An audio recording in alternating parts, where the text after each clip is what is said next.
Então vamos lá? Tem algumas coisas interessantes pra gente discutir nesse vídeo aqui que eu acho que vocês vão gostar. Então a gente vai fazer um vídeo focado em como receber R$3.000 de renda mensal. E várias pessoas me deram a sugestão de fazer um vídeo voltado para investimentos em fundos imobiliários. Só que essa não é a melhor forma de atingir R$3.000 em renda mensal. Eu vou te mostrar aqui uma outra estratégia e vou explicar um pouco mais sobre ela. Antes de mais nada, quem é um Sardinha Raiz vai deixar aquele like na confiança. Se você não é um Sardinha Raiz ainda, você pode se inscrever no canal se você quiser acompanhar aí a nossa jornada em investir aos 1 milhão de seguidores aí que a gente tá chegando lá, mostrando coisas na prática mesmo. Esse canal é muito diferente dos outros canais de investimento porque eu faço as coisas com o meu dinheiro, eu mostro exemplos práticos e não teóricos aqui. Então pode ser bacana para você se você tiver esse objetivo de viver de renda em algum momento.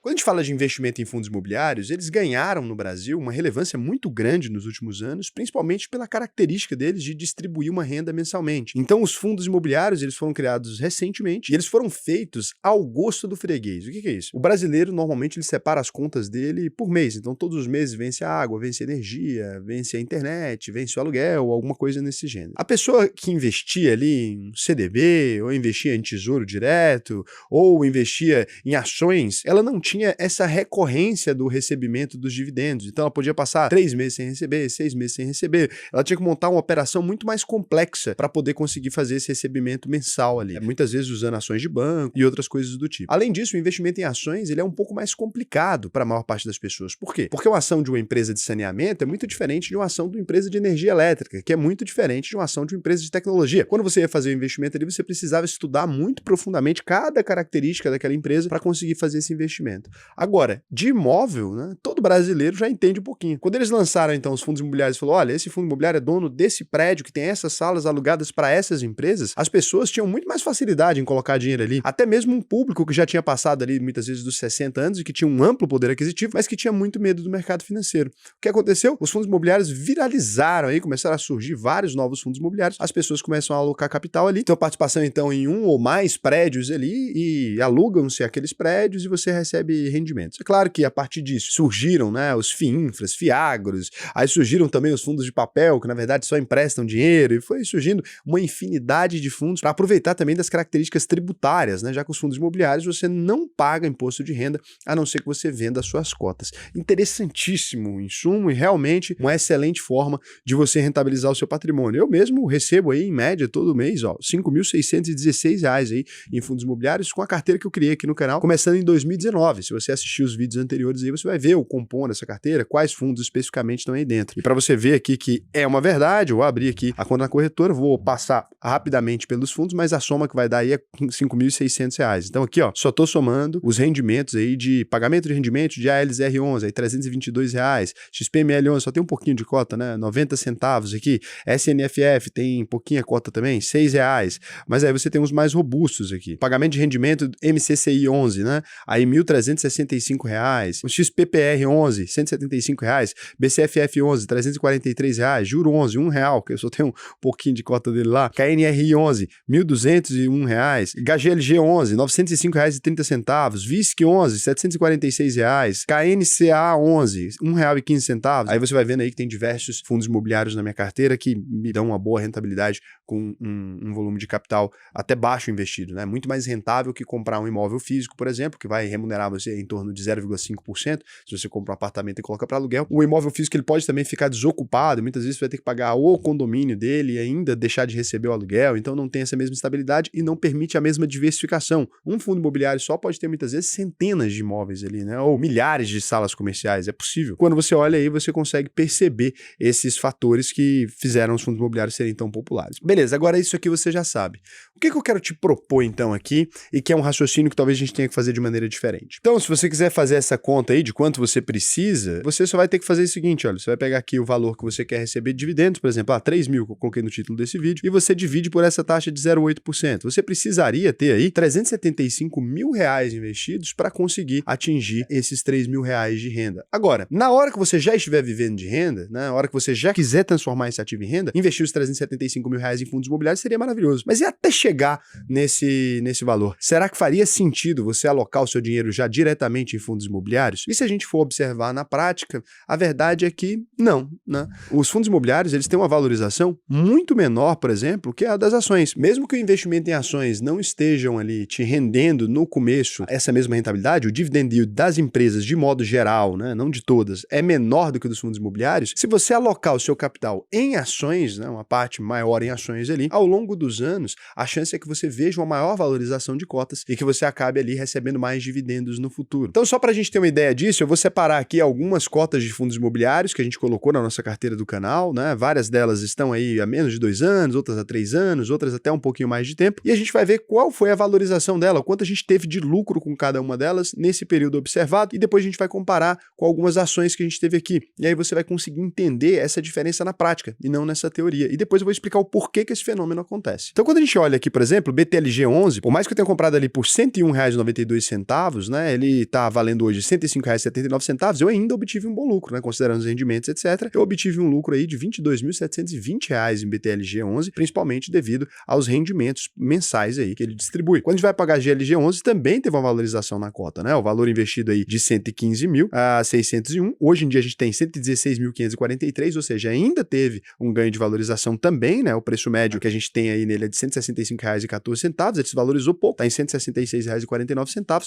só que a gente ainda teve um lucro de R$ 25.471,40 devido aos rendimentos. A mesma coisa a gente vai encontrar no MCCI 11, R$ 139.800 é o quanto a gente tem de patrimônio nele hoje, cada unidade está custando R$ 93,20, o preço médio nosso é mais alto, a gente perdeu o dinheiro, desvalorizou em tese as cotas do MCCI, pouca coisa, né? Ela está R$ 96,57 o nosso preço médio, mas a gente teve ainda um lucro adicional de R$ 25.916. Então acaba que mesmo ele desvalorizando a cota, né, o lucro dele foi um dos maiores, o que é contraintuitivo muitas vezes. Se você olha somente para o valor da cota, você pega aqueles gráficos históricos que muita gente utiliza, olha quanto valia o fundo imobiliário lá atrás, você acaba ignorando essa parte. E a gente tem aqui o mais antigo da nossa carteira, KNR11, onde a gente tem R$ 164.760 e a gente tem um preço médio de R$ 137,57 e hoje ele está em R$ 164,76. Então teve uma ampla valorização, né, ali no preço da cota e além disso também a gente teve um lucro aí com os rendimentos. Então R$ 51.296,56, ele está na carteira há mais tempo que os demais, então por isso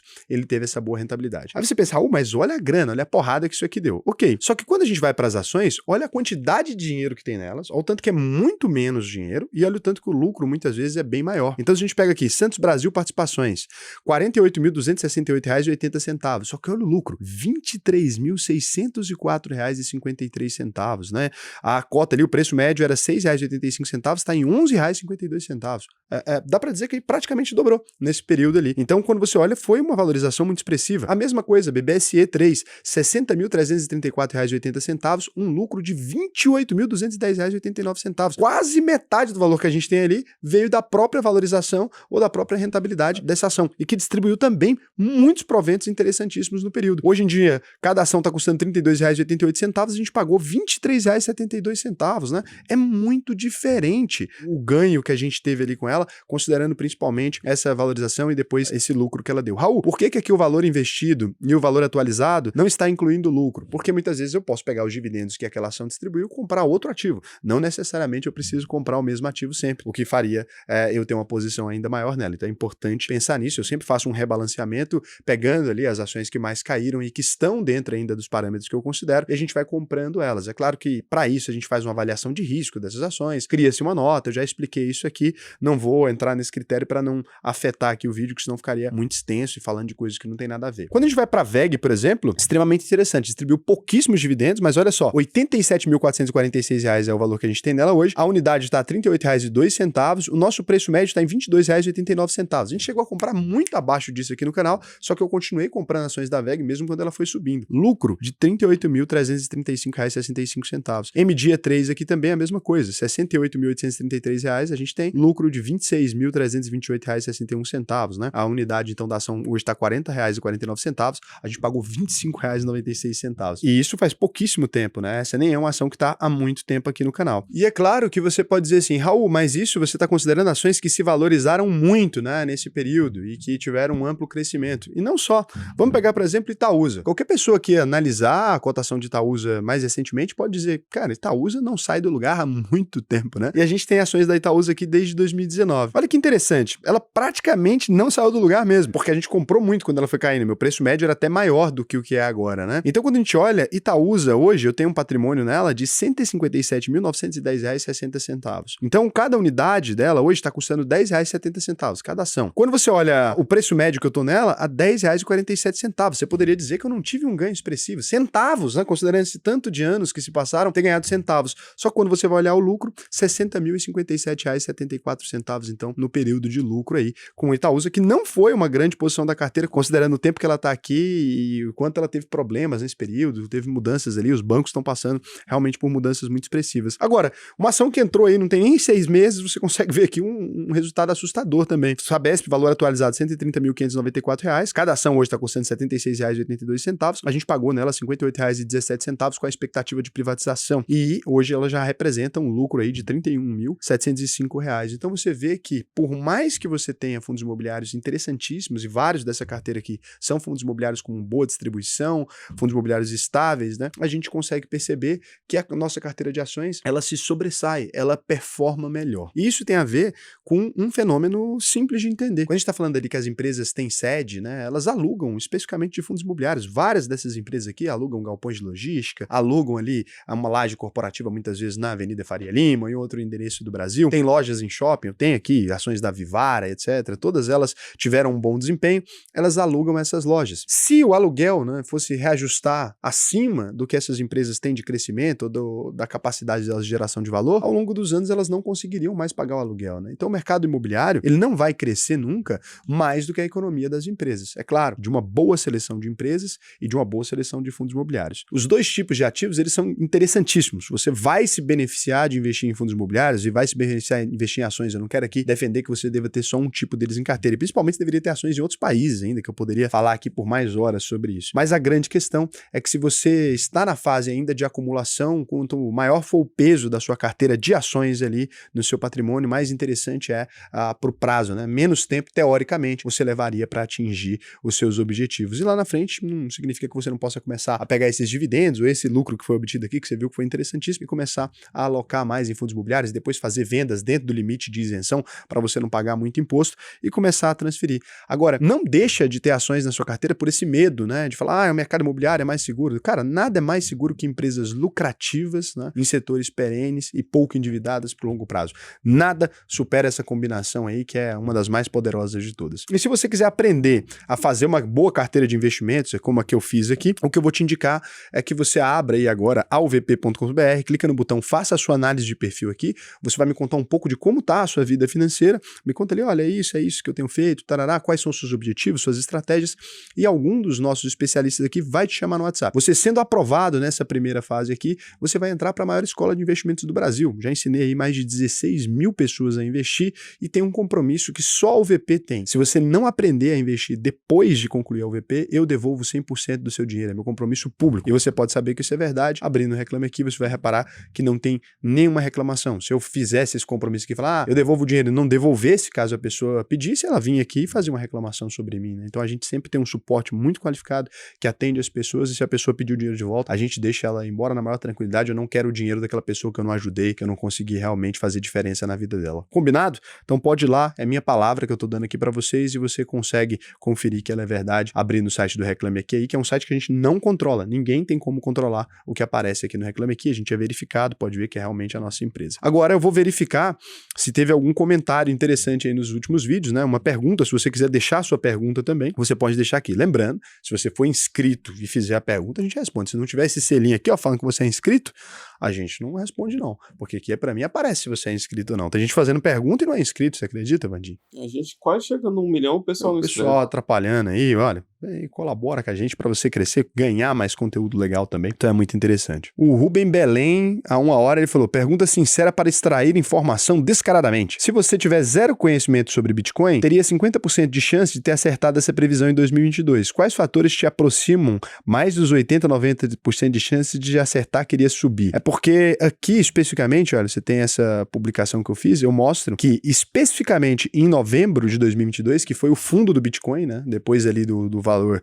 máximo que ele tinha atingido em 2021, é o fundo mesmo. Novembro é o mês onde o Bitcoin chegou no menor valor. Eu apareci na matéria falando que o Bitcoin estava com o melhor preço dos últimos tempos. Tá ali, 16 de novembro de 2022, teve essa matéria. Ele tá falando que eu teria 50% de chance de acertar essa previsão. Não tinha. Não existe isso, né? Quando você está falando de investimentos, não é um sim ou um não. Então não é 50% de chance de acertar que ele estava com o menor valor. Eu sei disso baseado no Bitcoin nunca ter voltado às mínimas anteriores. Então, quando ele bate um certo valor, ele pode até cair. Pode cair 40%, 50%, mas ele dificilmente volta para um valor que ele teve anteriormente, principalmente por conta do halving, que transforma o Bitcoin em uma moeda desinflacionária. Então, cada vez a gente tem menos Bitcoin, cada vez a gente tem mais pessoas procurando por ele. Quando o mercado está extremamente pessimista com o Bitcoin, significa que ele está próximo ali de bater as baixas dele, de bater a cotação baixa para depois subir loucamente próximo dos halvings, como sempre acontece. É tipo a Copa do Mundo. Então, os movimentos anteriores me fizeram acreditar nisso. É claro que eu não tinha uma certeza absoluta no momento que eu falei aquilo. Não existe. O que você tem são dados que corroboram dizendo que aquilo